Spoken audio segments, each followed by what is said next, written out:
Hello students, एक बार फिर से आप सभी का स्वागत है। अगर मेरे चैनल में पहली बार आए हो तो चैनल को सब्सक्राइब कर लो क्योंकि ये फ्री है। साथ में बेल आइकन भी दबा दो। तो स्टूडेंट्स, पद परिचय के उदाहरण बता रहे थे, उसी सिलसिले को आगे बढ़ाते हुए आज इसका भाग 3 लेकर आए हैं। भाग 3 में वैसे प्रश्नों को लेकर आए हैं जो निर्देशित दिया रहेगा, यानी कि निर्देशानुसार पद का परिचय हमको देना है। निर्देश करना यानी बताना, जो हमको बताया रहेगा उन वाक्यों में से वैसे पदों को हमको पहचान कर निकालना है और फिर उसका पद परिचय देना है। जैसे पहला है, लंका में राम ने बाणों से रावण को मारा। क्या निर्देश दिया है? संज्ञा शब्द का परिचय, ये निर्देशित है। निर्देश दे रहा है कि संज्ञा शब्द का परिचय। अब हमको इस वाक्य में से संज्ञा पदों को पहचानना है, उसको पहचान के लिखना है, फिर उसका व्याकरणिक परिचय देना है। तो हम देखेंगे इसमें कौन कौन सा संज्ञा शब्द है। तो लंका है, राम है, बाण है, रावण है और मारा तो क्रिया शब्द हो गया। तो ये 4 हमारा संज्ञा शब्द हो गया। तो लंका का देंगे, व्यक्तिवाचक संज्ञा हो गया, पुल्लिंग है, एक वचन में है और अधिकरण कारक है, क्योंकि क्रिया जिस क्रिया से काम करने का स्थान बोध हो उसे अधिकरण कारक कहते हैं। तो क्रिया का स्थान कहाँ है? लंका, लंका में, तो ये हो गया अधिकरण कारक। राम है, संज्ञा है, कैसा संज्ञा है? व्यक्तिवाचक संज्ञा है, पुल्लिंग है, एक वचन है और कर्ता कारक है, क्योंकि मारने का काम कौन कर रहा है? राम, तो राम कर्ता कारक हो गया।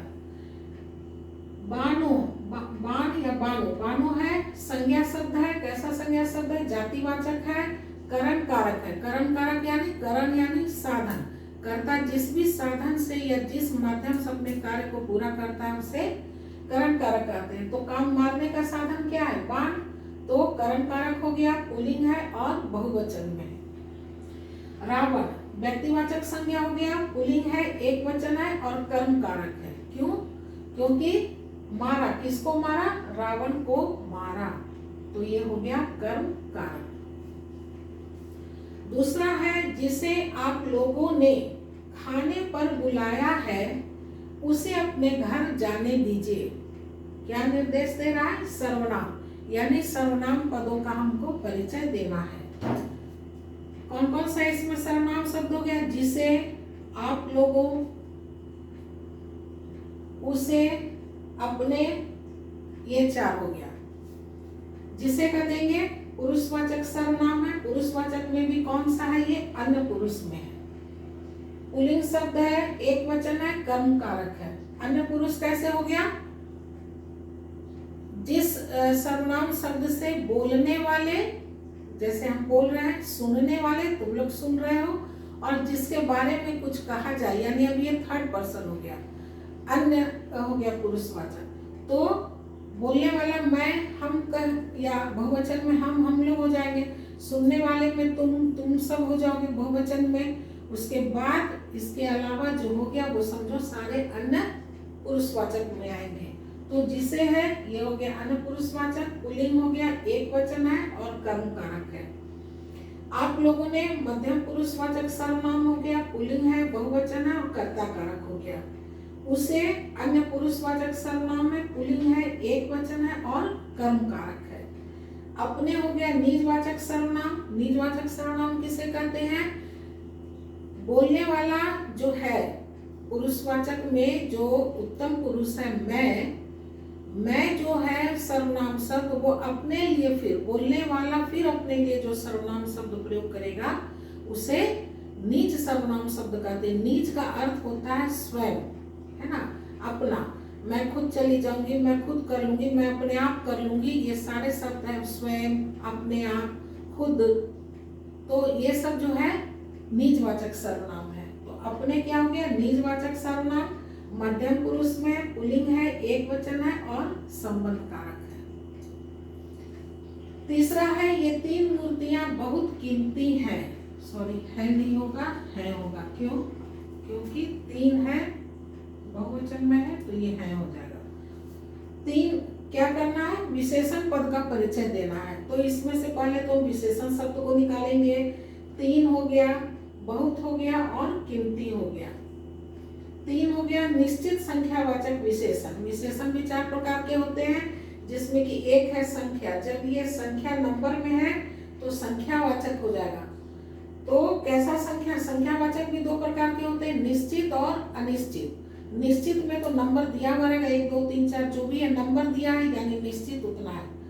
अनिश्चित में पता नहीं चलेगा कितना नंबर है संख्या में। तो यहाँ चूंकि नंबर दिया हुआ है इसलिए हो गया निश्चित संख्यावाचक विशेषण, पुल्लिंग बहुवचन, और विशेष क्या हो गया, मूर्तियां। बहुत हो गया अनिश्चित संख्यावाचक। अब देखो, अब बहुत से पता नहीं चल रहा है कि वो संख्या में कितना है, तो ये हो गया अनिश्चित संख्यावाचक विशेषण, पुल्लिंग हो गया, बहुवचन हो गया। कीमती है गुणवाचक विशेषण है। गुणवाचक विशेषण जिसमें रूप, गुण, अवस्था आदि का पता चले, तो कीमती हो गया गुणवाचक विशेषण। दोनों लिंगों में प्रयोग किए जाते हैं। ये जो है इसका लिंग दोनों लिंगों में होता है। एग्जाम्पल में लिख दिए, कीमती साड़ी, साड़ी स्त्रीलिंग है, कीमती हो गया। मकान पुल्लिंग है, उसमें भी कीमती प्रयोग होता है। चौथा है वे प्रतिदिन जाते हैं। क्या निर्देश दे रहा है, क्रिया विशेषण। क्रिया विशेषण शब्दों को पहचानना है और फिर उसका परिचय देना है। इसमें से क्रिया विशेषण कौन है, प्रतिदिन। जाना क्रिया है, उसकी विशेषता बता रहा है कि किस प्रकार जाते हैं, प्रतिदिन जाते हैं। तो प्रतिदिन क्रिया विशेषण हो गया। अब इसका हमको व्याकरणिक परिचय देना है। तो ये अव्यय शब्द है। अव्यय शब्द का कौन सा है, ये क्रिया विशेषण में है।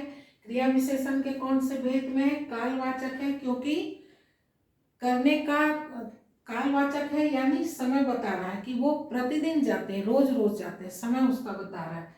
तो कालवाचक क्रिया विशेषण हो गया। जाना क्रिया का विशेषण है। जाना जो क्रिया है इसकी विशेषता ये बता रहा है। पांचवा है कोमल ने काजल को मारा। किसका परिचय देना है, क्रिया शब्द का। क्रिया शब्द इसमें कौन सा हो गया, मारा। मारा लिख दिए। फिर व्याकरणिक परिचय देना है। कौन सा है, ये सकर्मक क्रिया हो गया, क्योंकि किसको मारा, काजल को मारा, तो सकर्मक क्रिया हो गया। पुल्लिंग शब्द है। अब कहोगे कि यहाँ कोमल तो लड़की है, फिर स्त्रीलिंग है, और यहाँ मारा क्यों हो गया, मारी होता। लेकिन क्रिया लिखने के 3 नियम है। एक तो क्रिया जब वाक्य में कर्ता का ने और कर्म का को चिन्ह नहीं होता है तो क्रिया को कर्ता के अनुसार लिखते हैं। अगर कर्ता पुल्लिंग में है तो क्रिया भी पुल्लिंग, अगर कर्ता स्त्रीलिंग है तो क्रिया भी स्त्रीलिंग लिखाएगा। जैसे राम जाता है, अनुराधा जाती है, उसके अनुसार लिखाता है। दूसरा नियम है कि जब कर्ता के साथ ने चिन्ह लगा होगा तो ये क्रिया जो है कर्म के अनुसार लिखाता है, कर्म को देखकर लिखाता है, यानी कर्म का को चिन्ह नहीं लगा रहेगा, सिर्फ कर्ता का ने चिन्ह लगा रहेगा। जैसे राम ने लीची खाया, राम ने लीची खाई। लीची चूंकि स्त्रीलिंग शब्द है इसलिए खाई हो गया। यहाँ कर्ता पुल्लिंग है फिर भी क्रिया स्त्रीलिंग हो गया, क्योंकि कर्म को देखकर लिखा जा रहा है ना, कर्म के साथ को चिन्ह नहीं लगा हुआ है, इसलिए कर्म को देखकर लिखेंगे। राम ने आम खाया, आम पुल्लिंग है तो खाया, और राम ने लीची खाई, लीची स्त्रीलिंग है तो लीची स्त्रीलिंग है तो क्रिया भी स्त्रीलिंग हो जाएगा, खाई। तीसरा नियम है कि जब कर्ता के साथ ने चिन्ह और कर्म के साथ को चिन्ह दोनों चिन्ह लगा रहेगा तब क्रिया हमेशा एक वचन और पुल्लिंग में लिखा जाएगा, चाहे कर्ता पुल्लिंग में हो या स्त्रीलिंग हो, कोई भी में, किसी भी लिंग में हो, एक वचन और पुल्लिंग में ही क्रिया लिखाएगा। तो यहाँ देखो कर्ता का ने चिन्ह और कर्म का को चिन्ह, कर्ता ने कर्म को दोनों चिन्ह लगा हुआ है। ये दोनों चिन्ह जब लगा रहेगा तो क्रिया जो है हमेशा एक वचन में और पुल्लिंग में लिखाएगा। इसलिए ये नहीं समझना कि ये वाक्य गलत हो गया। ये क्रिया लिखने के ये 3 नियम है। तो यहाँ कोमल ने काजल को मारा, क्रिया शब्द को हमको परिचय देना है। क्रिया शब्द कौन सा है, मारा, तो मारा पहले लिख लेंगे। फिर ये सकर्मक क्रिया, क्योंकि कर्म है इसके साथ तो सकर्मक क्रिया हो गया, पुल्लिंग हो गया, एक वचन है। कर्ता कोमल का क्रिया शब्द है। कर्ता जो है काम करने वाला, कर्ता कोमल, इसका क्रिया शब्द है ये मारा। 6 है वाह, कितना सुंदर कुत्ता है। कौन सा शब्द का हमको परिचय देना है? विस्मयादि बोधक शब्द। विस्मयादि बोधक शब्द इसमें कौन सा हो गया? वाह। ये तो मालूम ही होगा कि विस्मयादि बोधक शब्द हमेशा वाक्य के शुरू में लिखाता है और इसमें विस्मयादि बोधक चिन्ह भी लगा रहता है, इसकी पहचान है। तो वाह हो गया विस्मयादि बोधक शब्द। अव्यय शब्द है, अव्यय का कौन सा है? ये विस्मयादि बोधक शब्द है। क्या सूचित कर रहा है? हर्ष, खुशी कर रहा है ना, वाह कितना सुंदर कुत्ता। तो ये कैसा है? हर्ष सूचक शब्द है। 7 है राम और लक्ष्मण के साथ सीता भी वन को गई। किसका परिचय देना है? संबंध बोधक अव्यय का। संबंध बोधक अव्यय शब्द अब इसमें से चुनेंगे तो संबंध बोधक को योजक शब्द भी बोलते हैं, जो जोड़ने का काम करता है। संबंध बोधक दो शब्दों को के बीच संबंध स्थापित करेगा। तो यहाँ राम और लक्ष्मण के साथ सीता, यानी राम लक्ष्मण के साथ सीता, इन दोनों के बीच ये संबंध स्थापित करेगा। देखो इसकी पहचान है कि के जरूर लगा रहेगा, के साथ, के ऊपर, के नीचे, के आगे, के पीछे, के जरूर लगा रहेगा। जिस प्रकार हम बताए थे कि पूर्वकालिक क्रिया में क्रिया के साथ कर निश्चित रूप से लगा रहेगा। खाकर, बैठकर, सोकर, जाकर, आकर, कर जरूर लगा रहेगा क्रिया के साथ। उसी तरह से इससे भी पहचान है कि ये के जरूर लगा रहेगा, के साथ, के आगे, के ऊपर, के पीछे, के आगे, के नीचे, इस तरह से। तो संबंध बोधक हो गया के साथ। अव्यय शब्द है, कैसा अव्यय संबंध है? संबंध बोधक अव्यय है। किसके साथ संबंध बता रहा है? तो राम लक्ष्मण के साथ सीता का संबंध बता रहा है। इसको भी हम डिस्क्राइब कर दें, यहाँ बता दें, एग्जाम में भी लिख दोगे तो बहुत अच्छा रहेगा। 8वां है अशोक और अनिल हॉकी में निपुण है। किसका परिचय देना है? समुच्चय बोधक अव्यय को। समुच्चय बोधक अव्यय शब्द का दूसरा नाम क्या है? योजक, यानी कि जोड़ने का काम करेगा। ये दो शब्दों या दो वाक्यों को जोड़ने का काम करता है। तो यहाँ दो अशोक और अनिल को जोड़ रहा है ये और हो गया समुच्चय बोधक शब्द। इसको पहले लिखेंगे समुच्चय बोधक शब्द है। समुच्चय बोधक भी दो प्रकार का होता है, समानाधिकरण और व्याधिकरण। तो ये समानाधिकरण है क्योंकि समान है, दोनों पुरुष ही है, एक ही लिंग का है, समान है, तो समानाधिकरण लिख देंगे। संयोजक का काम कर रहा है, यानी दोनों शब्दों को ये जोड़ने का काम कर रहा है। विकल्प में भी हो सकता है अशोक या अनिल। अगर या रहता अशोक या अनिल तो ये विकल्प में आ जाता कि दो में से कोई एक, लेकिन यहाँ क्या कर रहा है? दोनों को जोड़ रहा है, अशोक और अनिल को। तो ये संयोजक का काम कर रहा है, अशोक और अनिल को मिला रहा है, दोनों को जोड़ रहा है, मिला रहा है। उम्मीद है तुम लोगों को समझ में आ रहा होगा। अगर हमारा वीडियो अच्छा लगता हो, पसंद आता हो तो लाइक करो, शेयर करो।